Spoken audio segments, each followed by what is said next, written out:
have this love-hate relationship with social media, and I think probably a lot of you understand it.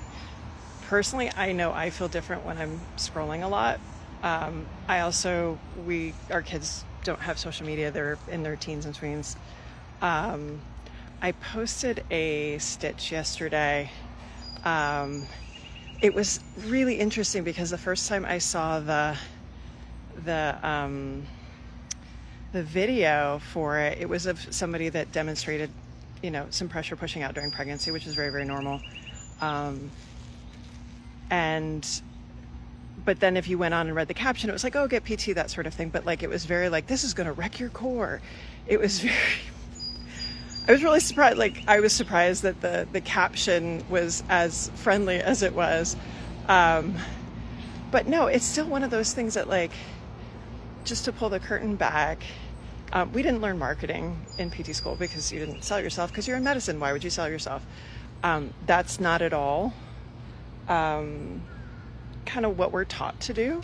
But because, now with the growth of online sales and things like that, you need to learn how to, quote, sell yourself. You need to learn marketing techniques. And the number one thing that you're always taught is find somebody's pain point, target it, make them feel something, and then that will drive sales. It's just any marketing 101. This is kind of what they teach. And essentially that's what a lot of social media has become is okay, how do I get your pain point? How do I scare the shit out of you? How do I get your attention? And especially now, I feel like the noise is so loud. And what's hard is when we're trying to educate, it's the same freaking thing. So I may not be trying to sell you something, but I'm trying to educate you. And you still, how do you get above the noise? And I realize even in myself, and I do pride myself on the ability to self-reflect and be hey, is there stuff that I do that might be, kind of looked at that way?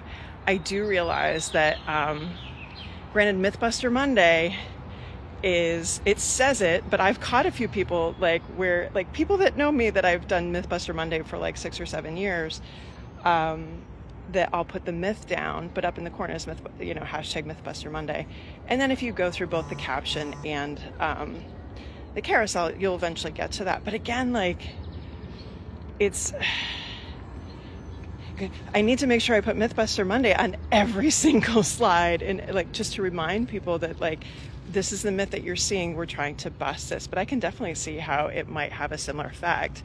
And anyway, in the stitch, I put a new paper that's out from Sylvia. I'm gonna butcher your last name. I'm sorry, Giaggio, Grania Donnelly, Tamara Real.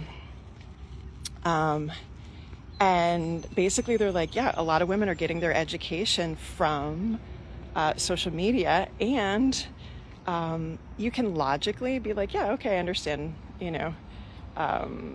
the difference between fear-mongering and not, but at the same time, that little hint is still in the back of your head. And I was talking about this with a client of mine yesterday, that the class she was in, and I know the instructor is great. There was very okay, if you see any pressure push out, don't do this. And I'm first of all, no, I don't see any pressure pushing out. So she was really worried about it. And I'm I don't see that. And she's but I feel it. I'm okay, those are two different things. If you don't feel the tensioning, great, let's work on that. But I'm it looks fine to me.